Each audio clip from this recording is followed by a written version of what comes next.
미국 외교부에서 일하는 고위직이 한국의 핵무기 설치를 위한 회의에 참가하여 정말 많은 사실을 깨닫게 되었다는데요. 어떤 사실이 드러나고 있는지 이야기 시작해보겠습니다. 저는 외교 정책 분야에서 일한 지 정말 오래됐다고 느껴져요. 제 이름은 마일스 해밀턴이고 이제 웬만한 건 다 봤다고 생각했었죠. 하지만 그게 착각이었다는 걸 깨닫게 됐어요. 그날은 그냥 평범한 화요일이었어요. 그걸 기억하는 이유는 제가 제일 좋아하는 파란색 넥타이를 메고 있었기 때문이에요. 그 넥타이엔 작은 미국 국기가 그려져 있거든요. 저는 커피를 마시면서 태블릿으로 뉴스를 보고 있었는데 거의 커피를 뿜을 뻔했어요. 화면에 도널드 트럼프가 나왔어요. 그 자체로는 별로 새로운 일은 아니었죠. 근데 그 다음 말이 저를 완전히 놀라게 했어요. 트럼프가 한국에 핵무기를 갖게 할 수도 있다는 얘기를 하고 있는 거예요. 핵무기요? 믿겨지세요? 저는 깜짝 놀라서 다시 봤어요. 제가 잘못 읽은 건가 싶어서요. 하지만 아니었어요. 분명히 검은 글씨로 적혀 있었죠. 트럼프가 커다란 미국 국기를 배경으로 큰 무대 위에 서서 한국이 핵무기를 가져야 할지도 모른다고 말하고 있었어요. 이제 이게 왜 그렇게 큰 문제인지 궁금하실 거예요. 제가 설명해 드릴게요. 한국은 세계에서 우리 미국과 가장 친한 나라 중 하나예요. 스마트폰이나 TV 같은 멋진 물건들도 많이 만들죠. 하지만 핵무기라니 그건 완전히 다른 얘기예요. 핵무기는 정말 강력하고 위험한 무기예요. 일반 폭탄이랑은 차원이 다르죠. 핵무기는 단 몇 초 만에 도시 전체를 쓸어버릴 수 있거든요. 그래서 몇몇 나라만 이 무기를 갖고 있는 거예요. 마치 뒷마당에 정말 무서운 큰 개를 키우는 것 같은 거죠. 만약 이 개를 모두가 키우게 된다면 동네가 얼마나 긴장감으로 가득할지 상상이 되시죠? 그런데 트럼프가 뭐라고 했냐면 우리 친구인 한국이 이 무서운 개를 가질 수도 있다고 한 거예요. 그리고 군중들은 환호성을 지르면서 이게 최고의 아이디어인 것처럼 생각하는 거예요. 하지만 워싱턴 DC, 그러니까 모든 중요한 정부 일들이 벌어지는 곳에서는 난리가 났어요. 마치 누가 개미집을 발로 찬 것 같았죠. 다들 뛰어다니면서 빨리 말하고 걱정에 가득 차 있었어요. 저도 곧바로 백악관으로 호출됐어요. 백악관이요? 믿어지세요? 물론 백악관에 가본 적은 있었지만 이번엔 느낌이 달랐어요. 대기실 공기가 무겁고 긴장감이 팽팽했어요. 마치 큰 폭풍이 오기 직전 같은 느낌이었죠. 회의실에 들어서니 심각하게 생긴 사람들로 가득했어요. 군복을 입고 훈장이 반짝이는 군인들도 있었고 멋진 정장을 입은 외교관들도 있었어요. 그리고 저는 그냥 평범한 마일스가 마치 세상에서 제일 중요한 교실에 들어온 것 같은 기분이었어요. 회의실은 걱정스러운 목소리들로 가득했어요. 정말로 한국이 핵무기를 갖게 할 수 있을까? 누군가 묻더라고요. 중국은 뭐라고 생각할까? 다른 사람이 걱정했고요. 북한은? 또 다른 사람이 끼어들었어요. 저는 주변을 둘러보며 이 모든 걸 받아들이려고 노력했어요. 벽에는 지도와 각종 정보가 나오는 화면들로 덮여 있었어요. 진짜 영화 속 장면 같았어요. 세상이 위기에 처하고 중요한 사람들이 이를 해결하려고 나서는 그런 액션 영화 있잖아요. 하지만 이건 영화가 아니었어요. 현실이었죠. 그리고 어쩌다 보니 제가 그 한가운데에 있었어요.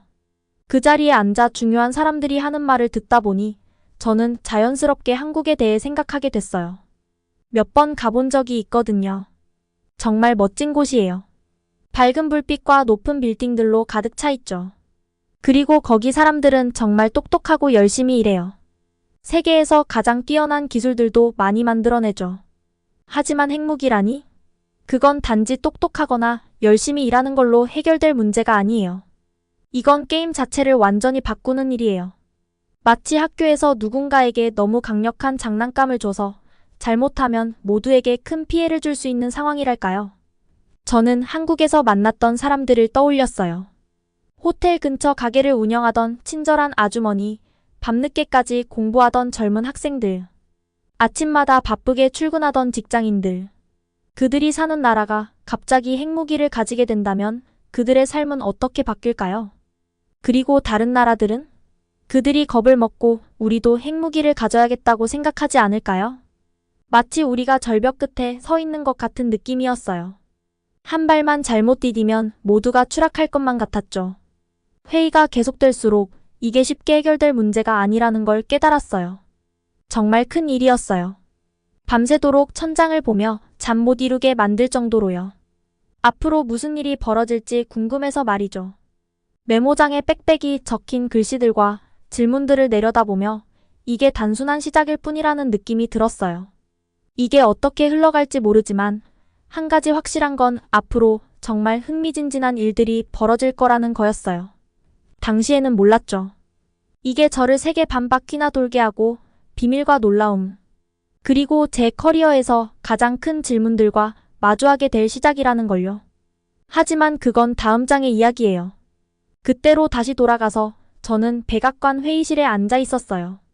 나라에서 가장 힘 있는 사람들로 가득 찬 방에서 저는 속으로 이렇게 생각했죠. 대체 우리가 어쩌다 여기까지 온 거지? 그리고 앞으로 어디로 가게 될까? 상황실에 들어서자마자 제 눈을 의심했어요. 마치 영화 속 한 장면에 들어온 듯한 느낌이었죠. 그런데 이건 영화가 아니라 현실이었고, 우리가 내리게 될 결정들이 세상을 바꿀 수도 있는 중요한 순간이었어요. 저는 워싱턴 D.C.에서 오랫동안 외교 정책 자문으로 일해왔어요. 제 이름은 마일스 해밀턴이고 그동안 수많은 토론과 논쟁을 지켜봤습니다. 하지만 이번 일은 전혀 예상하지 못했어요. 외교 정책 분야에서 일한 지는 너무 오래돼서 이제 세는 것도 의미가 없지만 제가 지금까지 겪었던 어떤 일도 이 순간을 대비하게 하진 못했어요. 우리가 실제로 한국의 핵무장 가능성에 대해 논의하고 있었거든요. 정말 현실감이 없었어요. 며칠 동안 끝없이 이어지는 회의에 앉아 있었어요. 방 안의 공기는 긴장감으로 가득 찼고 마치 칼로 베어낼 수 있을 정도였어요. 우리가 논의하던 주제는 세계를 바꿀지도 모르는 것이었죠. 한국이 핵무기를 가지게 할 것인가에 대한 이야기였어요.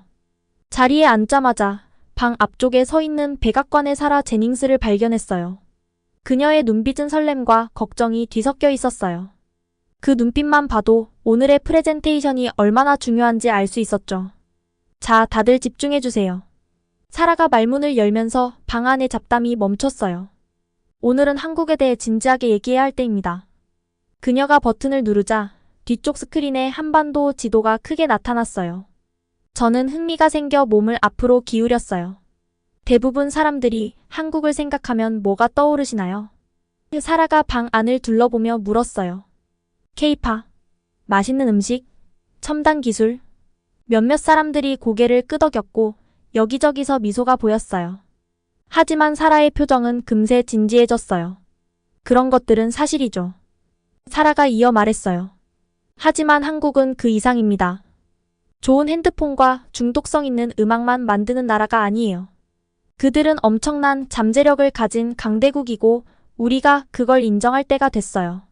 그녀가 다음 슬라이드로 넘기자 깔끔하고 현대적인 건물들과 바쁘게 돌아가는 조선소 이미지들이 나왔어요.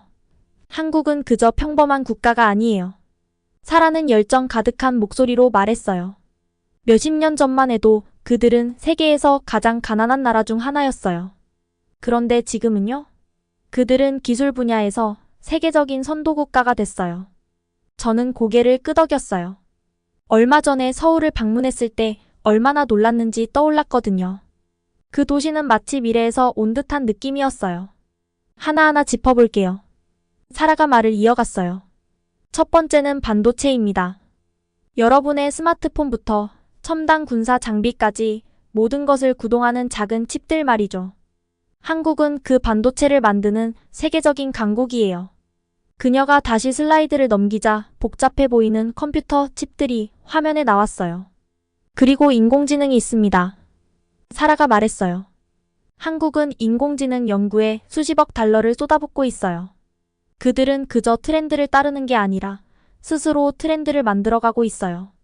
몇몇 관료들이 걱정스러운 표정으로 서로 눈길을 주고받는 게 보였어요. 이건 단순한 기술 프레젠테이션 그 이상이라는 느낌이었죠. 그리고 로봇도 잊으면 안 됩니다. 사라가 덧붙였어요. 한국은 로봇공학 분야에서도 새로운 지평을 열고 있어요. 그들은 공장뿐만 아니라 병원, 심지어 우주 탐사까지 로봇을 사용하고 있죠. 방 안은 이제 완전히 조용해졌어요. 다들 이 대화가 어디로 향하고 있는지 알고 있었죠. 왜 미국만 한국을 지켜줘야 하죠? 누군가 물었어요. 그 질문은 모든 사람을 잠시 생각하게 만들었어요. 어쨌든 한국은 강한 나라이고 똑똑한 사람들과 뛰어난 기술을 가지고 있잖아요. 그들이 스스로를 지킬 수 있지 않을까 하는 생각이 들었어요. 두 입장을 들으면서 저도 마음이 갈팡질팡했어요. 양쪽 모두 일리 있는 말이었죠.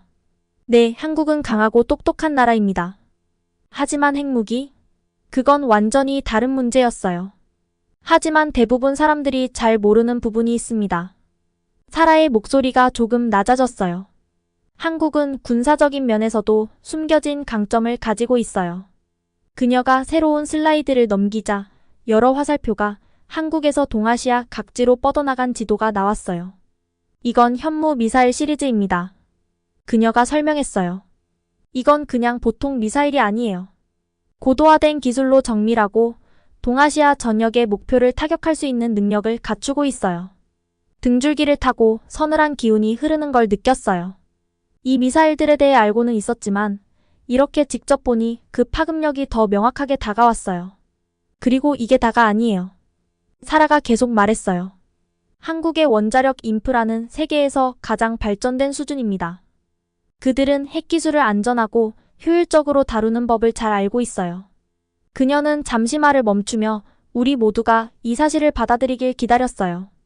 방 안에 있는 모든 사람의 머릿속에서 톱니다 바퀴가 돌아가는 소리가 들리는 듯 했죠. 그렇다면 이 모든 게 무엇을 의미할까요? 사라가 우리를 한 명 한 명 눈으로 후그며 물었어요. 이 말은 한국이 만약 핵무기를 개발하기로 마음만 먹으면 세계 그 어느 나라보다도 빠르게 할 수 있다는 뜻입니다. 회의실 한쪽에는 하워드 스털링 장군이 앉아 있었어요. 그는 키가 크고 진지한 표정을 가진 사람인데 그가 말을 하면 모든 사람이 귀를 기울여요. 이건 끔찍한 생각입니다. 그가 말했어요. 그의 목소리가 테이블을 가로질러 울렸어요. 우리가 한국에 핵무기를 허락하면 큰 문제를 야기할 겁니다. 스털링 장군은 일어나서 벽에 걸린 큰 지도로 걸어갔어요. 그는 각국을 가리키며 계속 말했어요. 여길 보세요. 한국이 핵무기를 가지면 다른 나라들도 원하게 될 겁니다. 중국은 좋아하지 않을 거고 북한은 화를 낼 겁니다.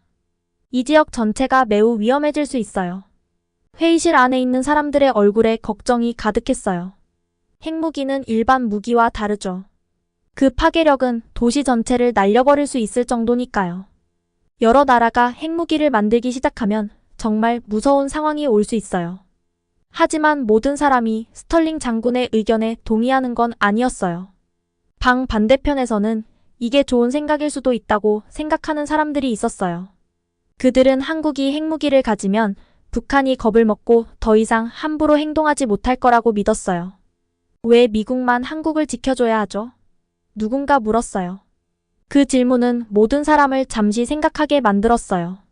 어쨌든 한국은 강한 나라이고 똑똑한 사람들과 뛰어난 기술을 가지고 있잖아요. 그들이 스스로를 지킬 수 있지 않을까 하는 생각이 들었어요. 두 입장을 들으면서 저도 마음이 갈팡질팡했어요. 양쪽 모두 일리 있는 말이었죠. 네, 한국은 강하고 똑똑한 나라입니다. 하지만 핵무기? 그건 완전히 다른 문제였어요. 방 안이 술렁거리기 시작했어요. 저는 의자에 등을 기대며 방금 들은 말을 소화하려 애썼어요. 우리 동맹이자 친구인 한국이 거의 하루아침에 핵보유국이 될 수 있다는 가능성이라니.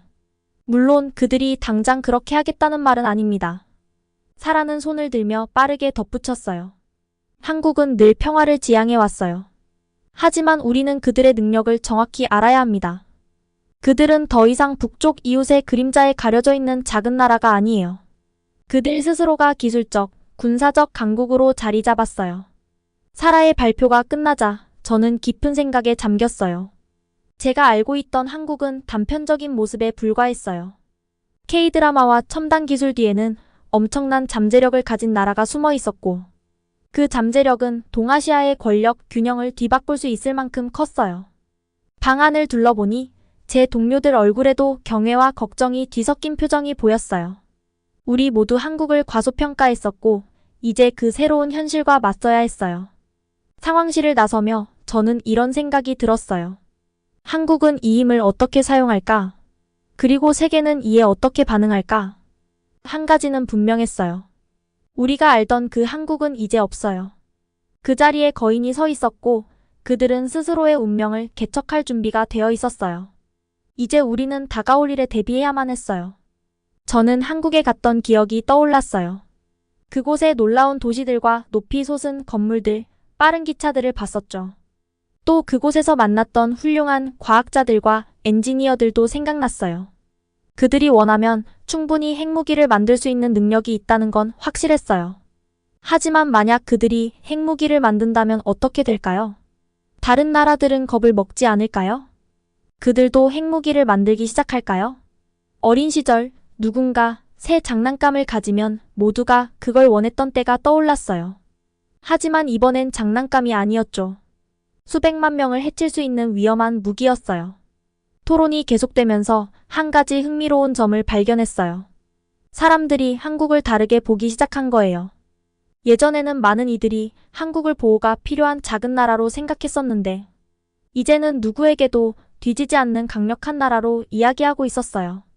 한국 친구가 저에게 해준 말이 생각났어요. 고래 싸움에 새우 등 터진다라는 속담이죠. 큰 강대국들 사이에 끼어있는 작은 나라를 뜻하는 말인데, 이제는 더 이상 한국이 작은 새우가 아닌 것 같았어요. 어쩌면 이제 한국도 고래가 되고 있는 걸지도 몰라요. 며칠이 몇 주로 길어졌고 우리는 여전히 논쟁 중이었어요.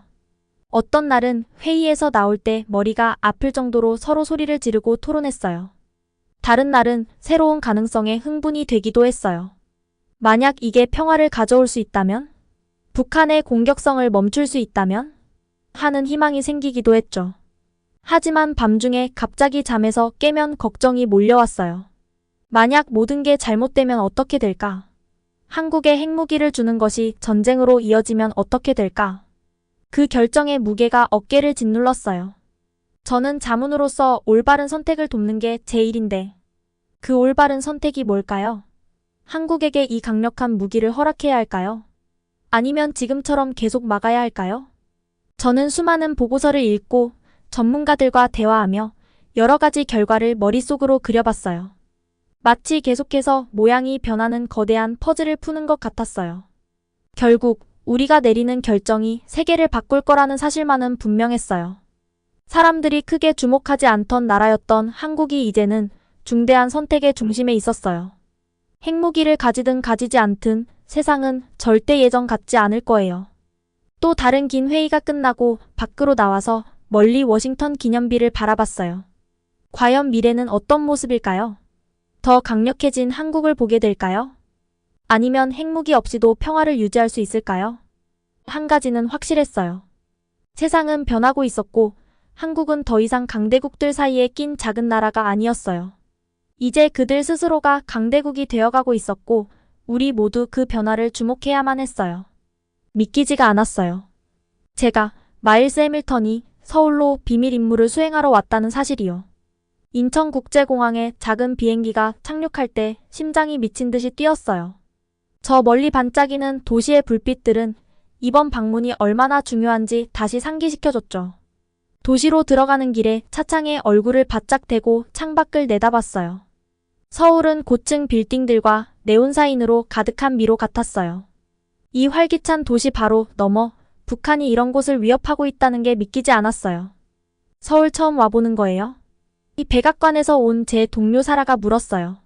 고개를 저었죠. 아니요, 전에 와봤어요. 근데 이번엔 좀 다르네요. 더 긴장돼요. 사라도 고개를 끄덕이며 제 말에 동의하는 듯 했어요. 차는 아무 표시도 없는 평범한 정부 건물 앞에 멈췄어요. 간판도 국기도 없었고 입구에는 험상궂은 표정의 경비원 몇 명만 서 있었어요.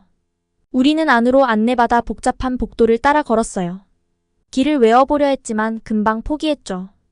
좌회전, 우회전, 또 우회전, 계단을 내려가고 은행 금고처럼 생긴 무거운 금속문을 지나갔어요. 마침내 도착한 방은 마치 첩보 영화에 나올 법한 곳이었어요.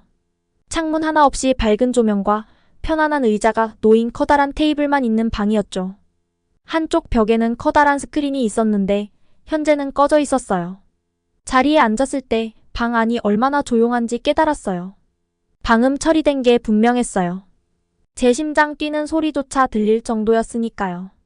남한 관계자들이 국방부 장관을 선두로 들어왔어요. 그는 키가 크고 진지한 표정을 지닌 사람이었지만 눈빛만큼은 따뜻했어요. 우리를 보며 살짝 고개를 숙여 인사했어요. 환영합니다. 친구들, 그가 완벽한 영어로 말했어요. 우리가 논의할 게 많습니다. 저는 긴장을 숨기려 애쓰며 고개를 끄덕였어요. 손바닥엔 땀이 맺혀 있었어요. 바로 이 순간이 모든 걸 바꿀 수 있는 순간이었거든요. 장관이 버튼을 누르자 커다란 스크린이 켜졌어요. 제가 본 장면에 입이 떡 벌어졌죠. 그건 남한 지도였는데 제가 그동안 봐왔던 지도와는 달랐어요. 지도 곳곳에 작은 기호들이 찍혀 있었어요. 삼각형, 원, 사각형 같은 것들이요. 장관은 그것들이 그들의 비밀 계획의 각 부분을 나타낸다고 설명했어요. 몇 년 동안 그가 차분하면서도 강렬한 목소리로 말했어요. 우리는 준비해왔습니다. 전쟁을 원해서가 아니라 만약에 대비해 준비해야만 했기 때문입니다. 장관이 다시 버튼을 누르자 지도가 한 지역으로 확대됐어요. 여기, 그는 손가락으로 가리키며 말했어요. 우리는 우라늄을 농축할 수 있는 기술을 보유하고 있습니다. 또 한 번 클릭하자 다른 위치가 나타났어요. 여기서는 첨단 미사일을 제작할 수 있는 부품을 생산할 수 있습니다. 매번 새로운 사실이 공개될 때마다 제 눈은 점점 더 커졌어요. 남한, 우리의 오랜 동맹국이 우리도 모르게 조용히 핵 프로그램의 기초를 쌓고 있었던 거예요. 그런데 왜요? 저도 모르게 질문이 튀어나왔어요. 왜 이런 걸 비밀리에 준비한 거죠? 장관의 표정이 더 진지해졌어요. 우리는 이걸 사용하지 않길 바랍니다. 이건 우리 보험이자 마지막 수단입니다. 우리는 평화를 사랑하는 나라지만 우리 문 앞에 닥친 위협을 무시할 순 없습니다. 방 안을 둘러봤어요. 제 동료들 얼굴에 충격과 경애가 뒤섞인 표정이었어요. 이건 모든 걸 바꿀 일이었어요. 남한은 이제 단순히 기술 강국이 아니었어요. 그들은 필요하다면 스스로를 지킬 준비가 된 잠재적인 핵 강국이었어요. 프레젠테이션이 계속되는 동안 제 머리는 쉴 새 없이 돌아갔어요. 이게 지역에 어떤 영향을 미칠까? 우리가 남한과의 관계에서 어떻게 해야 하지? 북한과 중국은 또 어떻게 반응할까? 그 모든 가능성이 머리를 어지럽혔어요. 질문과 답변, 그리고 긴밀한 논의로 몇 시간이 흘렀어요. 우리가 그 비밀의 방을 나올 때쯤엔 머리가 복잡해졌어요. 다시 발을 내디딘 서울은 이제 전혀 다른 모습으로 다가왔어요. 밝은 불빛과 바쁜 거리 뒤엔 어떤 위협에도 대응할 수 있도록 준비된 나라가 있었으니까요. 공항으로 돌아가는 차 안에서 다시 창밖을 바라봤어요. 한강은 달빛 아래 반짝이고 저 멀리 산들은 어둠 속에서 우뚝 솟아 있었어요. 아름답고 평화로웠어요. 하지만 이제 그 고요한 외관 뒤에 숨겨진 강력한 힘을 알고 있었어요. 워싱턴에 돌아가서 우리가 어떤 결정을 내려야 할지 생각했어요. 남한의 계획을 지지할까? 아니면 그들을 막아야 할까? 그 모든 무게가 어깨를 짓눌렀어요. 한 가지는 분명했어요. 제가 알던 남한은 더 이상 없었어요. 그 자리에 있던 건 그 어느 때보다 강하고 결단력 있는 나라였어요. 비행기가 이 모든 새로운 사실을 안고 미국으로 다시 출발할 때 앞으로 세상이 어떻게 변할지 궁금하지 않을 수 없었어요. 세상이 변하려 하고 있었고 저는 그 중심에서 그걸 지켜보고 있었어요. 비행기가 워싱턴 D.C.에 착륙할 때 저는 마치 소용돌이에 휘말린 듯한 기분이었어요. 서울에서 우리가 알게 된 사실들이 머릿속에서 아직도 맴돌고 있었거든요. 한국은 제가 너무나 잘 안다고 생각했던 나라였는데 우리 모두를 깜짝 놀라게 했어요. 그들이 단순히 휴대폰이나 TV를 잘 만드는 나라가 아니라 뭔가 더 큰 준비를 하고 있었던 거였어요. 우리가 도착하자마자 저는 곧바로 백악관으로 끌려갔어요. 복도는 온통 분주한 분위기로 가득했고 공기 중엔 팽팽한 긴장감이 감돌았어요. 다들 뭔가 큰일이 일어나고 있다는 걸 알고 있었지만 그게 뭔지 정확히 아는 사람은 극소수였어요. 저는 중요한 사람들, 대통령과 몇몇 고위 관리들이 모여있는 커다란 회의실에 들어섰어요. 방 안은 너무 조용해서 바늘 떨어지는 소리까지 들릴 것 같았어요. 모두의 시선이 저를 향했을 때 저는 서울에서 우리가 발견한 것들을 설명하기 시작했어요. 한국은 제가 조금 떨리는 목소리로 말했어요. 생각했던 것보다 훨씬 더 준비가 잘 되어 있어요. 그들은 계획이 있어요. 아주 큰 계획이요. 원한다면 핵무기를 만들 수 있고 그걸 아주 빠르게 할 수 있어요. 방안은 그야말로 아수라장이 됐어요. 사람들이 소리치고 서로 논쟁하고 말을 끊으면서 난리가 났어요. 마치 벌집을 발로 찬 듯한 상황이었죠. 어떤 사람들의 얼굴은 창백해졌고 또 어떤 사람들은 분노로 얼굴이 붉어졌어요. 그때 스털링 장군, 키 크고 엄격해 보이는 얼굴의 남자가 책상을 주먹으로 내리쳤어요. 이건 미쳤군. 그가 소리쳤어요. 한국이 핵무기를 가지게 되면 모든 게 달라져요. 중국이 가만히 있지 않을 겁니다. 북한은 더 격분할 거고 아시아에서 큰 싸움이 일어날 수도 있어요. 그가 왜 그렇게 화가 났는지 저는 이해했어요. 핵무기는 무서운 거니까요. 도시 하나를 통째로 파괴할 수 있잖아요. 더 많은 나라들이 핵무기를 만들기 시작하면 세상은 더 위험해질 수밖에 없죠. 하지만 그때 대통령의 참모 중 한 명인 사라가 침착하게 말했어요. 잠깐만요. 그녀가 말했어요. 한국은 북한과 달라요. 그들은 우리 편이에요. 규칙도 잘 따르고요. 어쩌면 그들이 핵무기를 갖는 게 그렇게 나쁘진 않을 수도 있어요. 그럼 북한도 섣불리 행동하지 못할 거예요. 방 안의 사람들이 고개를 끄덕이는 걸 보면서 사라의 말이 일리가 있다는 걸 알 수 있었어요. 한국은 신뢰할 수 있는 나라였어요. 북한처럼 괴롭히는 나라가 아니었죠. 그 후 며칠 동안 우리는 계속 토론하고 논쟁했어요.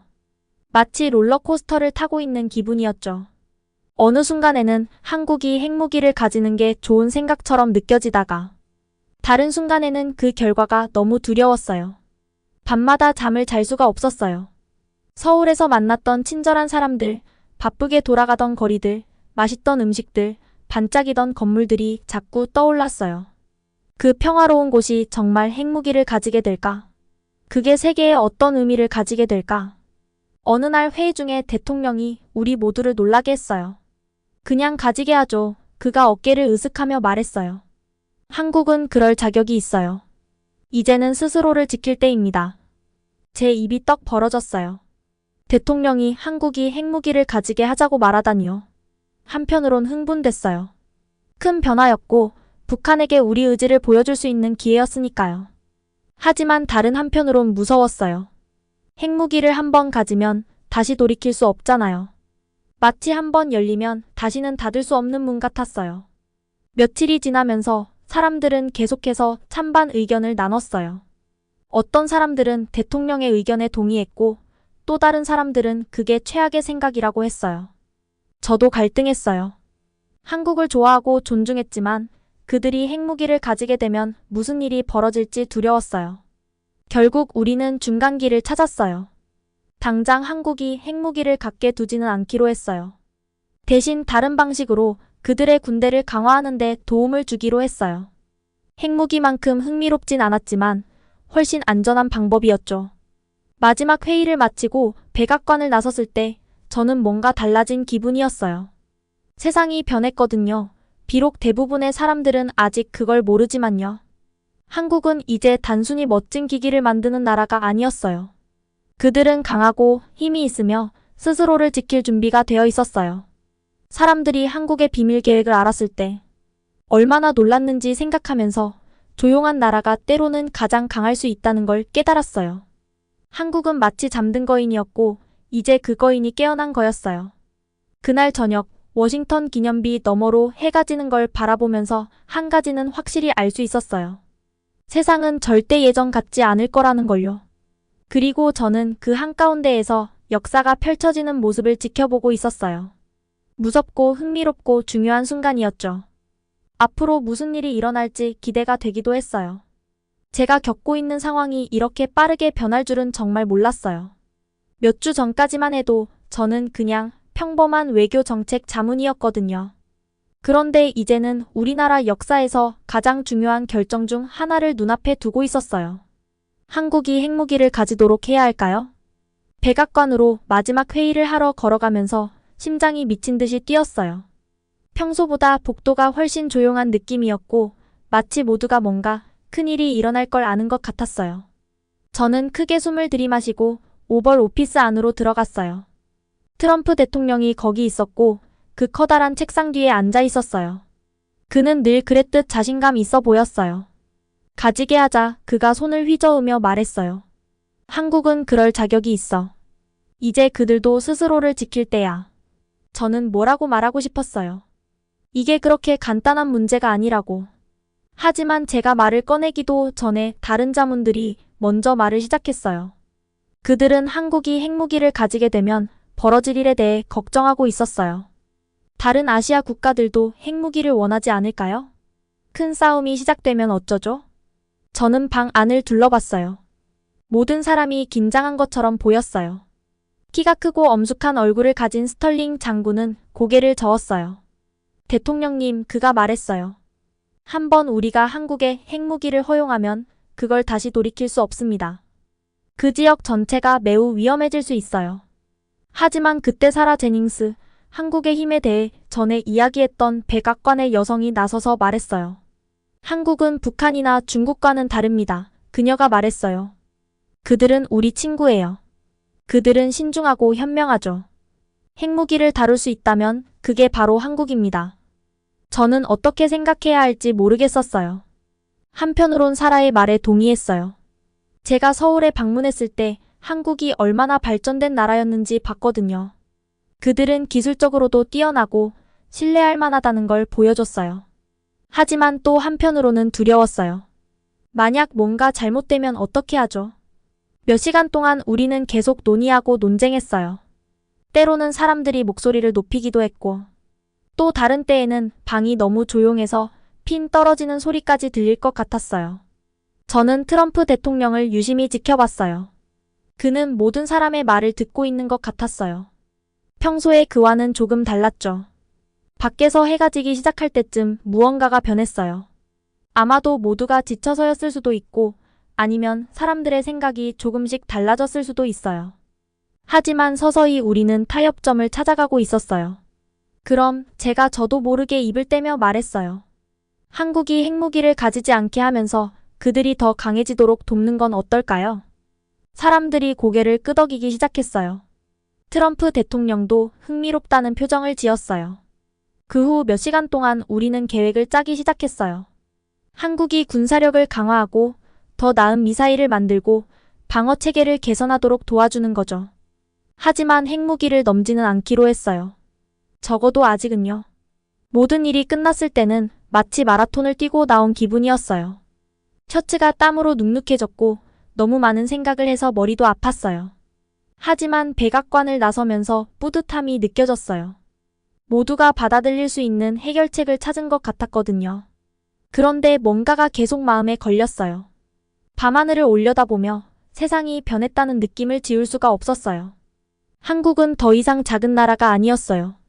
그들은 강했고 아마 우리가 생각한 것보다 더 강했을 거예요. 저는 서울에서의 비밀 회담과 그들이 우리에게 보여준 계획을 떠올렸어요. 필요하다면 한국은 언제든 핵무기를 만들 준비가 되어 있었어요. 비록 지금 당장은 그들이 가지지 않도록 결정했지만 상황이 나빠지면 그들이 핵무기를 만들 수 있다는 걸 알고 있었어요. 차로 걸어가면서 이게 끝이 아니라는 걸 깨달았어요. 이건 그저 시작일 뿐이었죠. 한국은 마치 잠에서 깨어난 거인이었어요. 그리고 이제 그 거인이 깨어났으니 전 세계가 주목해야 할 거예요. 차에 타고 잠시 앉아서 다음에 무슨 일이 일어날지 생각했어요. 이제 북한은 한국이 얼마나 강한지 알고 나서 행동을 바꿀까요? 중국은 걱정하게 될까요? 일본과 그 주변 다른 나라들은요? 너무나 많은 질문들이 떠올랐고 그에 대한 답은 전부 다 갖고 있지는 않았어요. 하지만 한 가지는 분명했어요. 동아시아의 힘의 균형이 변했어요. 그리고 이 변화를 평화로 이끄는 건 저와 같은 사람들의 몫이었죠. 워싱턴의 조용한 거리를 운전하며 앞으로 어떤 미래가 펼쳐질지 궁금했어요. 세상은 변하고 있었고 우리도 그 변화에 적응해야 했어요. 두렵기도 했지만 동시에 흥미롭기도 했어요. 어떤 일이 일어나더라도 저는 우리나라가 이 어려운 시기를 잘 헤쳐나가도록 최선을 다해 도울 거였어요. 거인은 깨어났고 다시 잠들 수는 없었어요. 이제 우리가 할 수 있는 건 우리가 내린 결정이 옳았기를 바라고 앞으로 다가올 일에 대비하는 것 뿐이었어요.